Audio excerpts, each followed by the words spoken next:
Hello everyone, welcome to our channel math school. और मैं हूं कंचन मित्तल और हम लोग पढ़ रहे हैं ग्रुप थ्योरी। तो ग्रुप थ्योरी में this lecture is a continuation और आप लोग कह सकते हैं कि it is part 3 of our previous lecture, जो हम लोग बना रहे हैं एक special very very important group with respect to the competitive exams, NET, JAM, GATE, everything.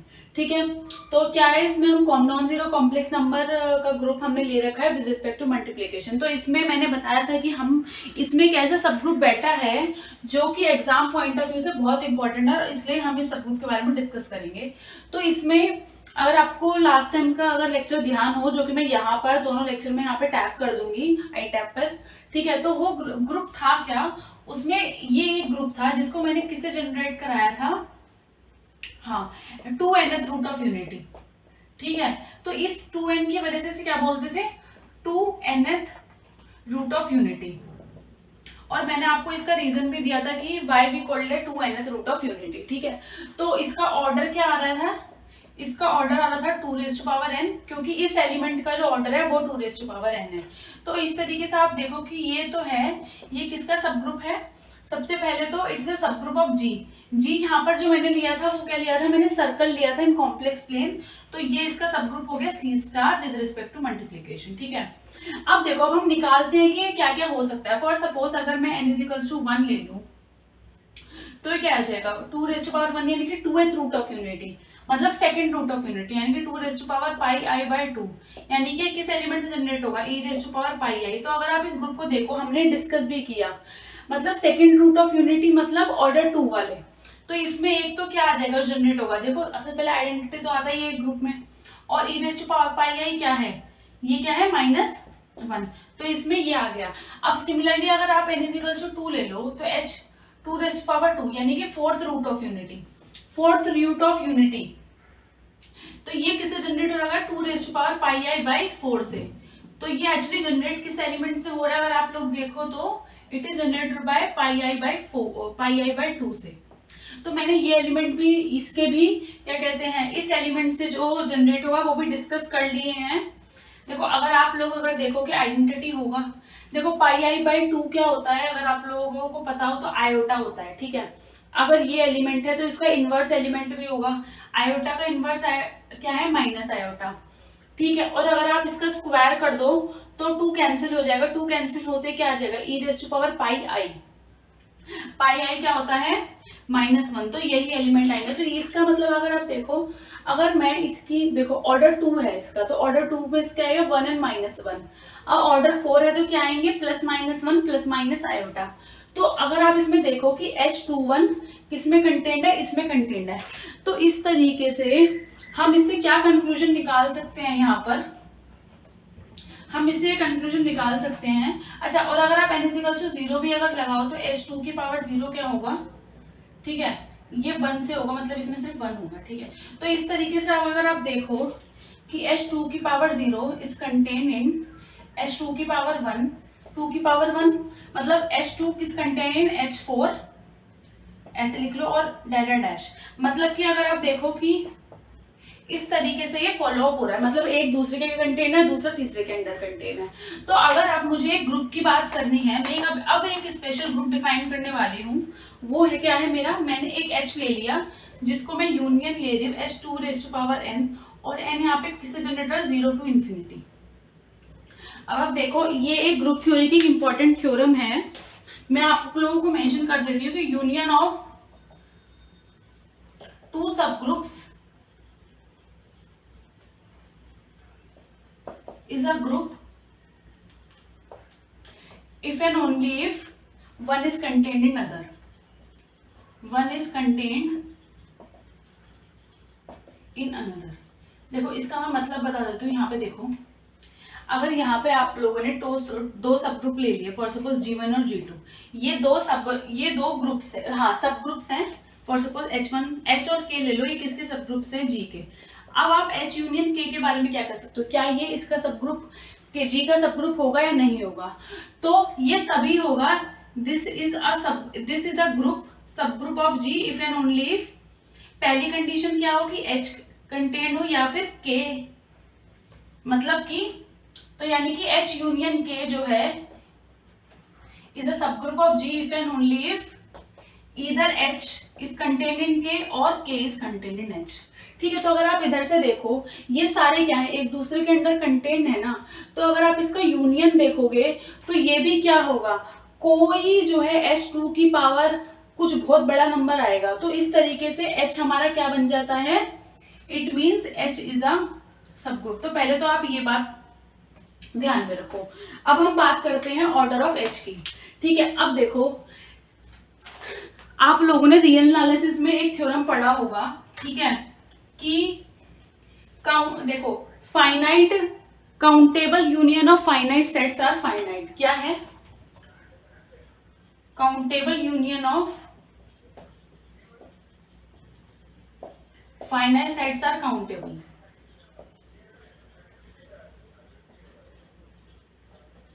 तो अब देखो ऑर्डर ऑफ ईच HN का क्या ऑर्डर है, 2n, यानी कि फाइनाइट है, और ये क्या है, n कहां से 0 to infinity, यानी कि ये काउंटेबल यूनियन है। तो यानी कि H is the countable union of finite sets. ठीक है, this implies order of H क्या आएगा, काउंटेबली इनफाइनाइट। देखो क्वेश्चन इस तरीके से भी आ सकता है कि इसका जो ऑर्डर है वो काउंटेबली इनफाइनाइट है या काउंटेबल या फिर अनकाउंटेबली इनफाइनाइट है। तो इस तरीके से ये दो सब्जेक्ट मिला रहे हैं कि real analysis plus group theory दोनों सब्जेक्ट मिला दिए और फिर तब पूछ रहे हैं। ठीक है, अच्छा एक प्रॉपर्टी तो ये हो गई। अच्छा अब आप इसमें एक ये प्रॉपर्टी हो गई, तो ये आप लोग ध्यान रखना। ओके, तो अब मैं यहाँ से इस ग्रुप के बारे में और हम लोग देखना शुरू करते हैं, ग्रुप H के बारे में। ये क्या है, union of H 2n n going from 0 to infinity। तो ये तो मैंने यहाँ पे एक प्रॉपर्टी लिख दी। अब सेकंड प्रॉपर्टी क्या है,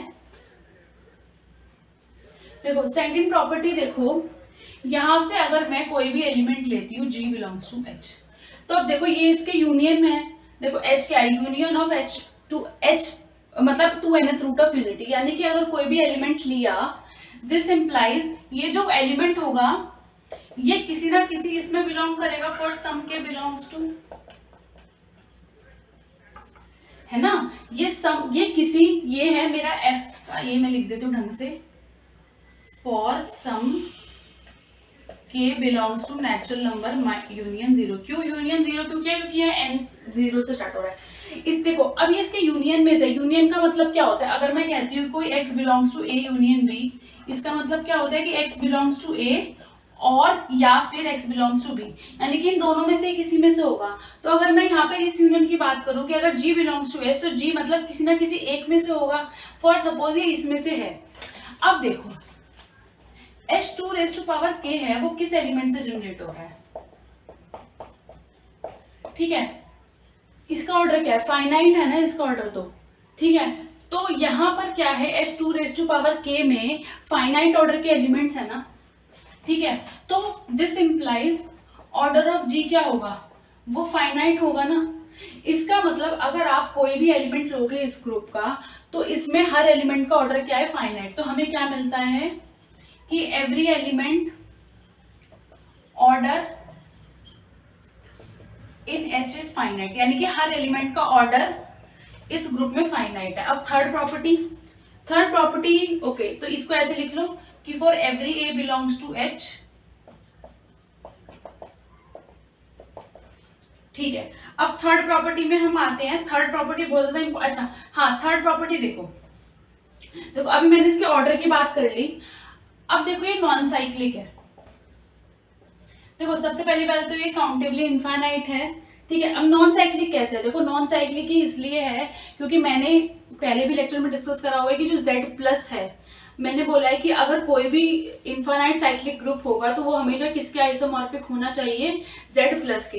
तो यानी कि जो Z+ के पास प्रॉपर्टी होगी वही किसी भी इनफाइनाइट साइक्लिक ग्रुप के पास होगी। लेकिन हमें पता है कि जो Z+ है उसमें फाइनाइट ऑर्डर का सिर्फ एक ही एलिमेंट एग्जिस्ट करता है, ठीक है, ये भी आप ध्यान रखना, फाइनाइट ऑर्डर का सिर्फ एक एलिमेंट। लेकिन आप इसमें देखो H में तो हर एलिमेंट का ऑर्डर फाइनाइट है ना, यानी कि ये दो ग्रुप्स कभी भी आइसोमॉर्फिक नहीं हो सकते। कौन सा, Z+ और H, और Z+ क्या है, आइसाइक्लिक है। अब देखो अब ये जब दोनों आइसोमॉर्फिक नहीं है, इट इम्प्लाइज जो H है वो क्या होगा, non cyclic. So H is non cyclic, ठीक है। ये वाली प्रॉपर्टी समझ में आ गई होगी आई होप। ठीक है, काउंटेबल तो मैंने बता दिया। और क्या है, एक अबेलियन ग्रुप है। अबेलियन ग्रुप क्यों है, क्योंकि ये किसका सब ग्रुप है, is a subgroup of C star with respect to multiplication.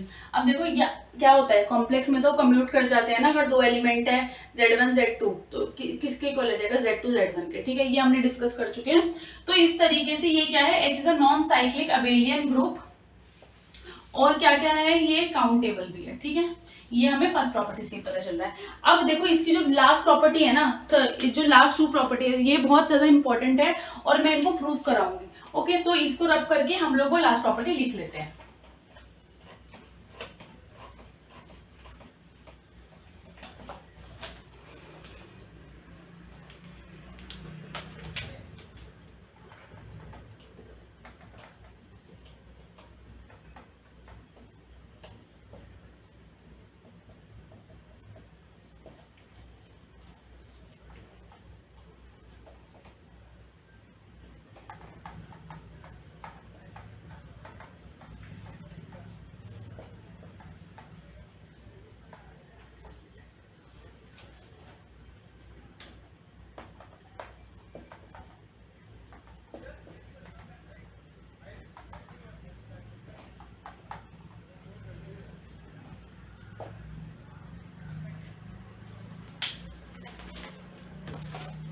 ठीक है, तो फोर्थ प्रॉपर्टी क्या कह रही है कि every proper subgroup in H is for finite order. इसका मतलब है कि अगर मैं यहां से फॉर सपोज के मैं कोई भी सबग्रुप ले रही हूँ एच से, ठीक है, प्रॉपर मतलब कि प्रॉपर का मतलब होता है कि k not equals to H and k not equals to identity.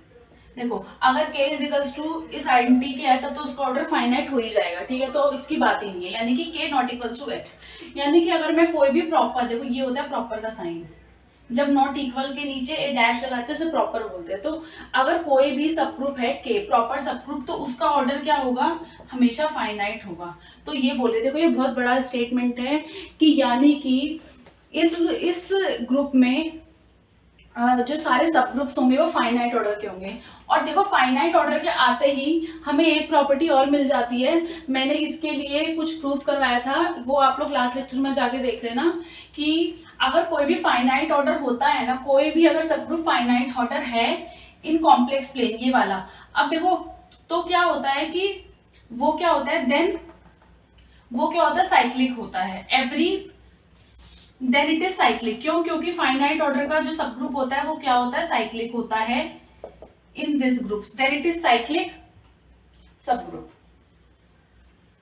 यानी कि इससे क्या मतलब पता चल रहा है, every proper subgroup in H is cyclic. देखो ये बहुत इंपॉर्टेंट चीज है, मैंने आपको बताया था कि सब ग्रुप इंपॉर्टेंट है, इस वजह से इंपॉर्टेंट है। अगर आप लोगों को ऐसे कुछ स्टेटमेंट्स पूछ लिए जाते हैं, is there exist any group in which itself is not cyclic and of infinite order but every proper subgroup of it is cyclic, it means ऐसे पूछ सकते हैं, does there exist any infinite group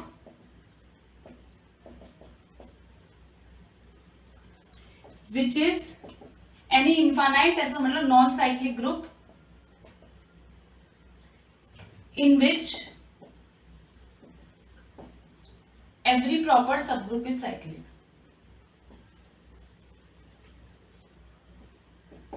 देखो finite order के लिए हमें बहुत सारे एग्जांपल्स मिल जाते हैं, ठीक है, लेकिन इनफाइनाइट के लिए थोड़े डिफिकल्ट होते हैं। So this is one of the example. तो अगर ऐसा आता है तो इसका मतलब ट्रू है, डज का मतलब यस देयर एग्जिस्ट। ठीक है, तो इस टाइप से होगा, हम इसको प्रूफ कर लेते हैं। प्रूफ देखो डिफिकल्ट नहीं है, ठीक है, एलिमेंट के कंस्ट्रक्शन पे ही डिपेंड करता है क्या है एग्जैक्टली। तो मैं अभी ये मैं रब कर देती हूँ, भैया आप लोग नोट डाउन कर लेना। ठीक है, तो चलिए प्रूफ स्टार्ट करते हैं। देखो ये कह रहा है कि फाइनाइट ऑर्डर का है, every proper subgroup is of finite order. ठीक है, अगर फॉर सपोज कि हाँ देखो, अगर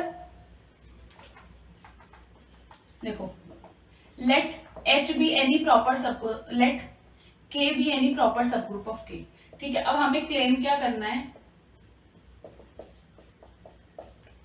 देखो अगर सॉरी ऑर्डर ऑफ K, अगर देखो के का ऑर्डर ऑलरेडी फाइनाइट है तब तो हमें कुछ करना ही नहीं है। देखो if order of k is finite then we are done.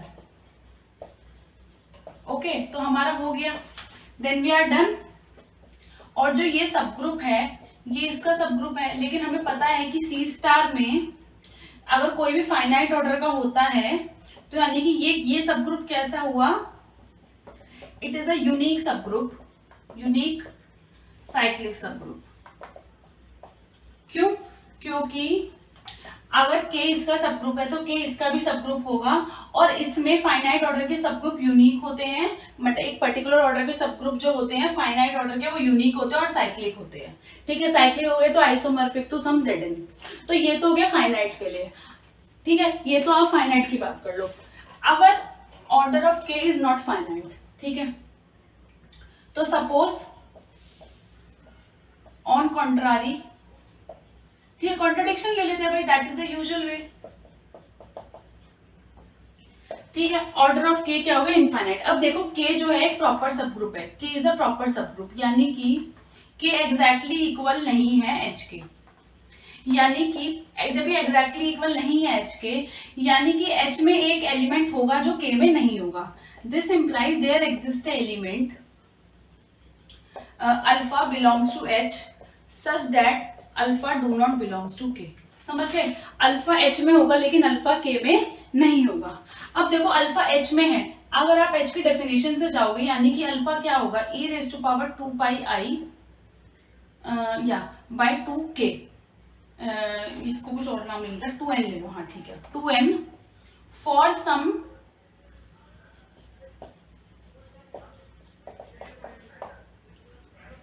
ठीक है, ये चीज हो गई। अब मैं एक एलिमेंट डिफाइन कर रही हूँ बीटा, वो अच्छा अब यहाँ पे देखो ये मैंने डिफाइन कर दिया। अब देखो अल्फा के में नहीं है, लेकिन के जो है यहाँ पे इनको ध्यान से देखना। देखो यहाँ पर ही हम अगर जो ये हमारे अजम्पशन जो हमने लिया है वो ही हम लोग यूज करेंगे। यहाँ पे क्या order of k is infinite, ठीक है, ये एलिमेंट नहीं है, ठीक है, लेकिन इससे बिगर एलिमेंट तो हो सकता है ना। इट मीन्स अगर मैं it means so if I choose, so there exists a m such that if I define beta is equals to 2 raised to power I, ये किसमें बिलोंग करेगा, के को। क्यों? क्योंकि अगर ये इसमें बिलोंग नहीं, मतलब कोई ना कोई m तो आएगा ही आएगा, क्योंकि अगर कोई भी m नहीं आएगा इसके बाद n से छोटे वाले ही रहे ना सिर्फ k में, और अगर n से सिर्फ छोटे वाले k में रहे तो यानी कि वो तो फिर उसका ऑर्डर क्या हो गया, फाइनाइट हो गया। लेकिन उसमें जो पावर्स है ना, e raise to power something जो भी होगी वो रिपीट, मतलब वो चलती जाएगी, वो रिपीट नहीं होगी। तो यहाँ पर ही हम यूज कर रहे हैं कि ऑर्डर ऑफ के क्या है, इनफाइनाइट है। तो ऑर्डर ऑफ के इनफाइनाइट की वजह से ही हमें एक m मिल रहा है greater than n such that this will follow. अब देखो ये जो m है ये n से बड़ा है, तो m को हम लिख सकते हैं n प्लस आर, r कोई भी पॉजिटिव नंबर होगा। अब मैं क्या करती हूँ, एक नंबर ये जो है बीटा, बीटा की पावर मैं क्या कर रही हूँ 2 पावर r, ठीक है। अब आप इसको देखो क्या होगी, बीटा क्या है 2 रेज टू पावर 2 पाई आई, और इसकी पावर में क्या कर रही हूँ 2r, तो पावर करें तो पावर क्या आ जाएगी, मल्टीप्लीकेशन में आ जाएगी ना। तो अगर मैं इसे सॉल्व करूं तो ये आएगा क्या, ये आएगा e raise to power 2 pi i divide by 2 raise to power m minus r, नीचे आ जाएगी ना पावर, और m माइनस r अगर आप देखोगे तो n, और ये है क्या, फिर ये क्या आ गया अल्फा। यहाँ पे देखो अल्फा यही है, यानी कि बीटा की जो पावर है 2, देखो अब बीटा के में बिलोंग कर रहा है, और के कैसा, एक के ग्रुप है, तो अगर कोई एलिमेंट बिलोंग कर रहा है तो उसकी सारी पावर्स भी क्या होगी, उसी ग्रुप में बिलोंग करेगी। यानी कि beta 2 raise to power r वो है, वो भी किस में बिलोंग करेगी, के में, यानी कि अल्फा भी किस में बिलोंग करेगा, के में। लेकिन हमें तो क्या मिल रहा था, ऑर्डर ऑफ के इनफाइनाइट लेके कि अल्फा बिलोंग नहीं करेगा के में। इसका मतलब क्या है हमारा यहाँ पर कि ये क्या है, एक कॉन्ट्राडिक्शन, ये कॉन्ट्राडिक्शन का साइन होता है। कॉन्ट्राडिक्शन का क्या मतलब है कि जो हमने अजम्पशन ली थी वो हमारी गलत थी। इसका मतलब क्या है कि ऑर्डर ऑफ के क्या है, हमेशा फाइनाइट आएगा H के अंदर अगर वो कोई एक प्रॉपर सब ग्रुप है। तो इस तरीके से हमने यहाँ पे एक ये इंपॉर्टेंट प्रॉपर्टी देखी, और अब हम इस सब ग्रुप की एक लास्ट इंपॉर्टेंट प्रॉपर्टी देखेंगे, वो मैं बताती हूँ क्या है। उसमें क्या कह रखा है,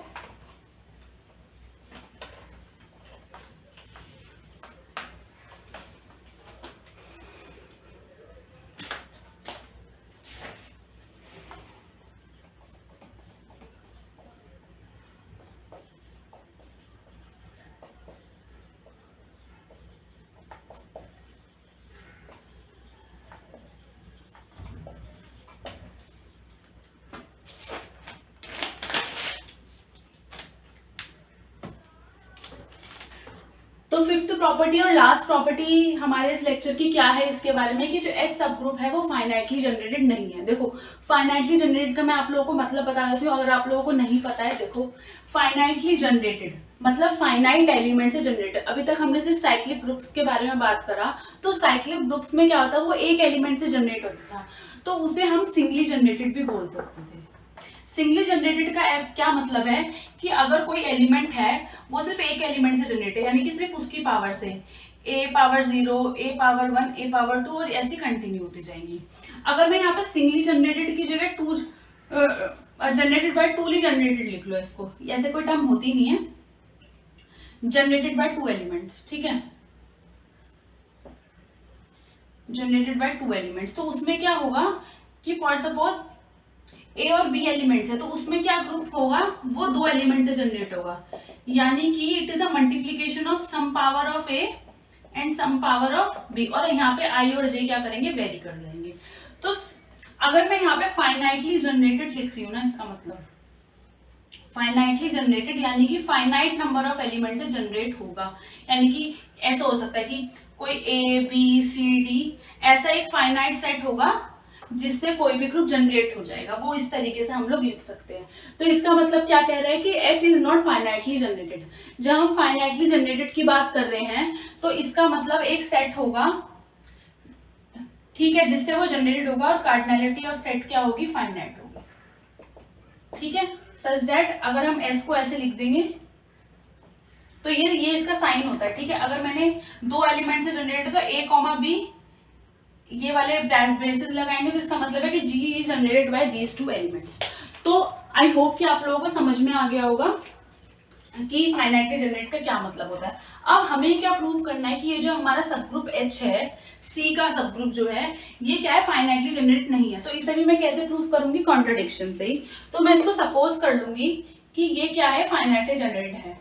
so suppose on the contrary that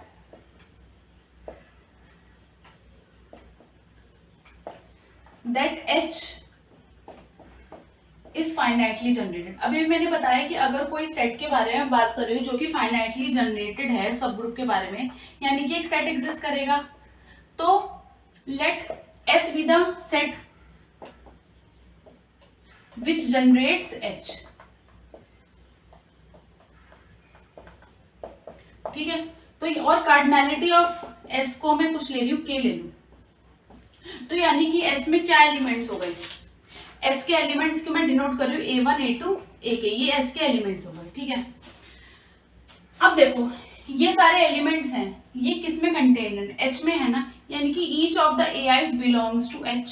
अब देखो H में होंगे हर AI, तो यानी कि हर AI किसी ना किसी H2 रेज टू पावर में बिलोंग कर रहा होगा। तो क्या लिख लो कि A1 किस में बिलोंग कर रहा है, सम H2 raise to power K1, A2 किस में बिलोंग कर रहा है, H2 raise to power K2, और इसी तरीके से K1 ना लिख के कुछ और लिख लो, इसको N1 ले लो, N1 N2, और AK बिलोंग किस में कर रहा है, NK में, ठीक है। तो ये सारे इसमें बिलोंग कर रहे हैं। दिस इंप्लाइज S है वो किस में बिलोंग करेगा, union of H2 raise to power, यानी कि इसमें किस में बिलोंग करेगा, H2 raise to power N1, H2 raise to power N2, H2 raise to power Nk, ठीक है ना, यानी कि S इसमें बिलोंग कर जाएगा। अब मैं एक नंबर डिनोट कर रही हूँ, फॉर सपोज M ले लूँ, ठीक है। M क्या है, मैक्सिमम ले लिया मैंने N1 N2 और Nk का, ठीक है। यानी कि ये क्या है, सबसे बड़ा है। अभी मैंने देखा था कि जो सीरीज होती है कि h2⁻0 is contain in h2⁻1 contain in h2⁻4, यानी कि ये क्या है, एक इंक्रीजिंग सीरीज होती है, इंक्रीजिंग कंटेनमेंट है। इसका क्या मतलब है कि अगर मैं कोई भी h2⁻i लूं तो वो किस में कंटेन्ड है, h2⁻m में। ये चीज देखो, क्यों, क्योंकि m इन सबसे बड़ा है, और मैंने बताया था कि ये जो है ये एक इंक्रीजिंग कंटेनमेंट है, और क्योंकि m इन सबसे बड़ा है तो h2 ये इसमें कंटेंट होगा, तो इसका मतलब इनका यूनियन भी कंटेंट होगा, और i कहाँ से वेरी करेगा, 1 से k तक। अब देखो ये क्या है, ये एक सब ग्रुप है और ये भी एक सब ग्रुप है। अब मैंने क्या कहा, इसको यहाँ पे लिखो, ठीक है, देखते हैं इसको पूरा रब करके ढंग से बता रही हूँ। देखो H यूनियन ऑफ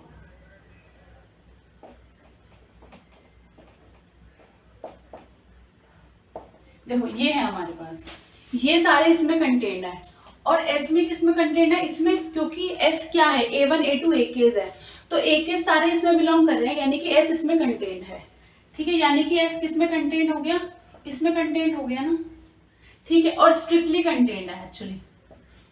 अब अगर S इसमें कंटेंट है और ये क्या है, एक सब ग्रुप है। अब देखो अगर मैंने क्या एज्यूम किया था कि H किससे जनरेट हो रहा है, S एलिमेंट से, मतलब इससे जनरेट हो रहा है A1 A2 और AK से। अब ये सारे एलिमेंट्स इससे हैं और ये एक सब ग्रुप है, इसका मतलब तो ये होना चाहिए ना, ठीक है, यानी कि H किस में आ गया, स्ट्रिक्टली कंटेन h2⁻m। लेकिन हमें तो पता है ना कि h2⁻m स्ट्रिक्टली किस में कंटेन है, H में। लेकिन ये तो फिर हमारा क्या, देखो इसका कहने का मतलब ये है कि H इसमें कंटेन हो गया, लेकिन H तो एक बहुत बड़ा सेट है जो खुद इसको लेके बैठा है, तो इसका मतलब ये क्या आ गया, एक कॉन्ट्राडिक्शन मतलब कि H जो है इज नॉट फाइनाइटली जनरेटेड, यानी कि ये फाइनाइट नंबर ऑफ एलिमेंट से जनरेट नहीं किया जा सकता, इसके लिए हमें इनफाइनाइट नंबर ऑफ एलिमेंट्स ही चाहिए। So that's all for this group. और अगर आप लोग को इसमें फिर भी कोई डाउट है तो आप लोग पूछ सकते हैं, आई विल क्लियर इट। और फ्रेंड्स मैं ये कहना चाहूंगी कि अगर आप लोगों ने अभी तक हमारे चैनल को सब्सक्राइब नहीं किया है तो please subscribe it, share it with your friends. It takes lots of efforts to make these videos, make the content for all of you, और मुझे लगता है कि आप लोगों को ये ज़रूर हेल्प करेगा। अगर आप लोग इसे देखेंगे तो आई होप कि एग्जाम में से एक ना एक क्वेश्चन इसमें से ज़रूर आ जाएगा। तो ज़्यादा से ज़्यादा हमारी वीडियो को लाइक करिए, अपने फ्रेंड्स के साथ शेयर करिए, और अपना बहुत सारा प्यार हमारी वीडियोस को दीजिए। Thank you friends, thank you everyone, bye.